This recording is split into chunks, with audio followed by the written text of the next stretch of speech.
Le Seraphim.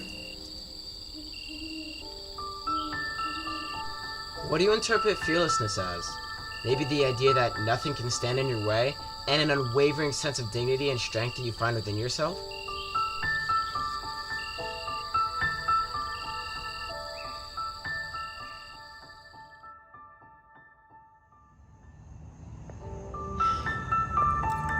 Maybe it's something simple like just the idea that nothing can scare you. Hell, maybe fearlessness to somebody could just mean to truly understand yourself, to look forward in life with nothing to be afraid of, hence the word fearless.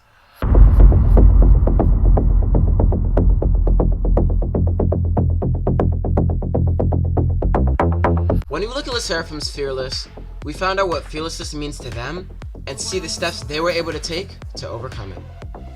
The world is mine. I own the world. The world pushes you down and takes you away from your goals. The world tries to change you. The world tries to hurt you. I'm not satisfied with this world. I want to rise above the world.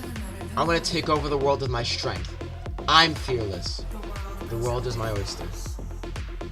In this song, we're introduced to what Le Seraphim is currently. A strong group of five... No. 5 girls who try to take over the world. And another person I would like to interpret as a character is the world itself, who, just like our world in this story, encapsulates a controlling nature where everyone under it feels forced to be under this structure and live a certain way. But The World Is My Oyster is about Le Seraphim's passion to rise above all of that. They want to be better than everyone else who's suffering under this earth. The World Is My Oyster. The World Is My Oyster is the first song of this album where we're introduced to what I like to consider 3 themes and 2 characters. The 2 characters being Le Seraphim, obviously, but more importantly, the world itself. The themes going against the world of being not afraid, fearless, trying to control the world and trying to rise above it. And that strong desire, that passion, is what pushes Le Seraphim to do just that.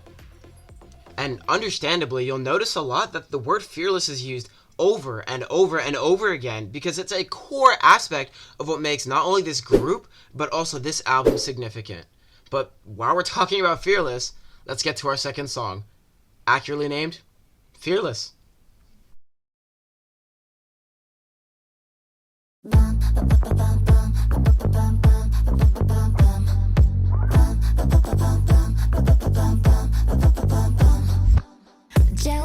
Now, when I asked you what you thought fearlessness means, I wasn't just saying it to be nice. I asked you that because I don't care what you think fear. Oh, wait, hold on. I just realized I don't have an avatar, so give me one sec.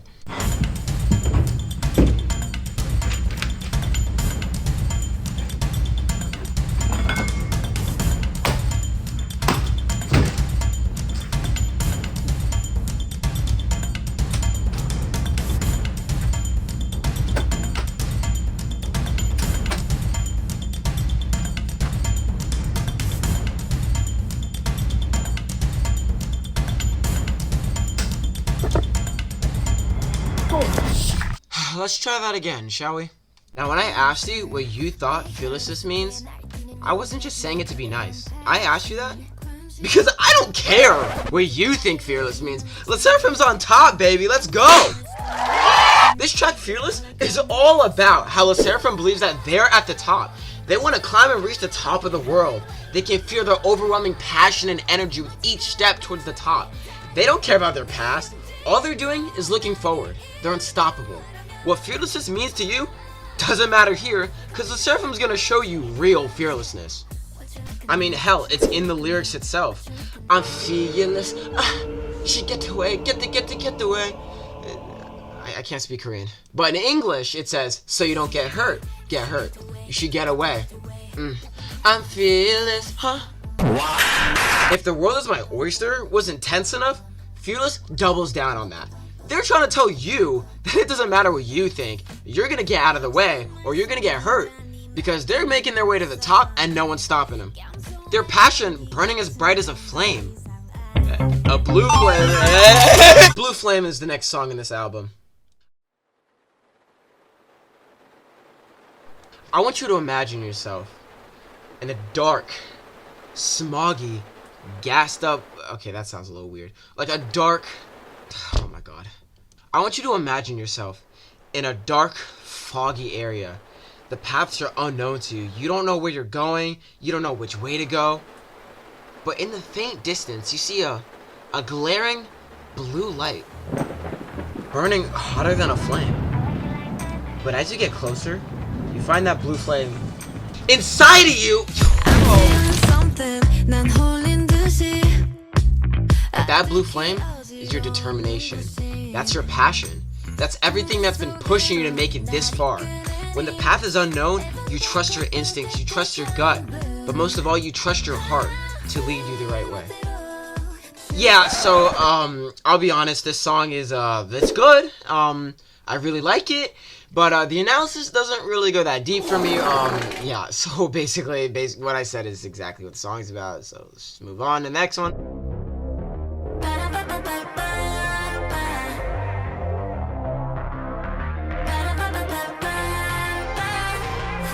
Now for The Great Mermaid.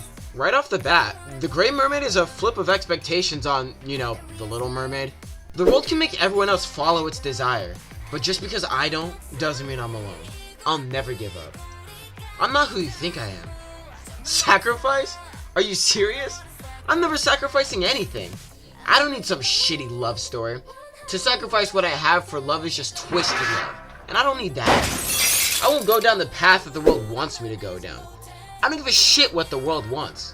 I'm going down my own path. Let's be honest. We all know the original Little Mermaid. I don't. But I'm going to summarize it for you guys anyway. Essentially, the mermaid Ariel is in love with life on land, and she always wanted to visit the surface. But, unfortunately, her father forbids her from doing so. That obviously is not going to stop her because she went there pretty often. And on one of her visits to the surface, she falls in love with a prince. In order to kick it with her new crush, she decides to trade in all of her voice for some human legs. But we know who we're talking about here. LE SSERAFIM. They do not care about what the world wants them to do, or any princess story. This song is essentially about flipping the script on The Little Mermaid, talking about how they don't care about anything that the world needs them to do. They won't be sacrificing shit to get what they want. And that's exactly what they're talking about in this song. I mean, they literally say, I don't give a shit in the song. I just want it all in my style. Without a single sacrifice on a tailored love story, yo. Never give up. Lock. Lock and load. Na na na na na. Okay, oh stop, Jesus. Okay, but the decision that Ariel's forced to make in the movie is just downright sour. Yeah.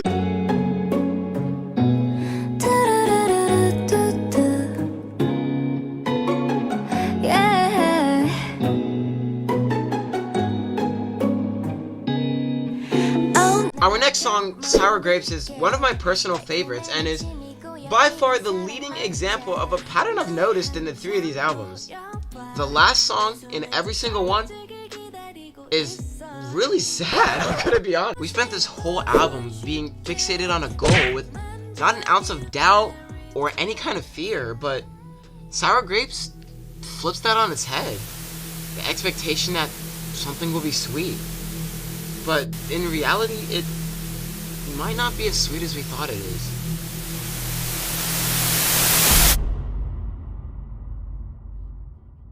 I'm waiting for you to fall right into my hands. But in reality, you're so far for me to reach. I feel like I'm gonna be hurt if I try to chase you. I'm scared to try it. I don't want to anymore. Like a sour grape. Maybe I didn't like you that much from the start anyway.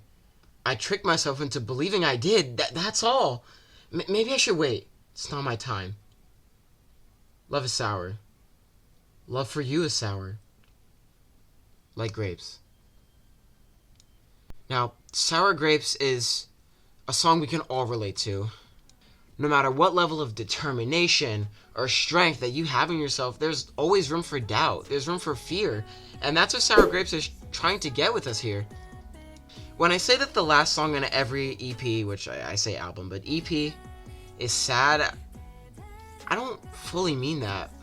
Because what Sour Grapes goes for is this weird, oh my god, this weird melancholy sound that just doesn't quite feel right.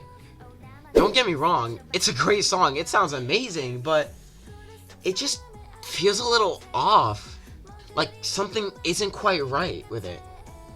To me, I think the instrumental perfectly represents that sneaking feeling of anxiety or doubt that you get in yourself, no matter what motivation you have. It's the point in which SSERAFIM starts to doubt themselves a little bit. Was this really right from the start? I want you so badly, and I've been waiting for you to fall right into my hands, but I'm starting to doubt myself. I don't know if this is really worth it. You're so far, and I feel like I'm gonna get hurt chasing you. But don't worry, that doubt, well, it never stays long. Next time, we'll be covering Anti-Fragile, and we'll see what SSERAFIM does with this doubt. Will they fumble under the pressure, or will they find a way out? Well, I guess we'll never know. Thanks so much for watching, and I'll see you guys next time. Bye!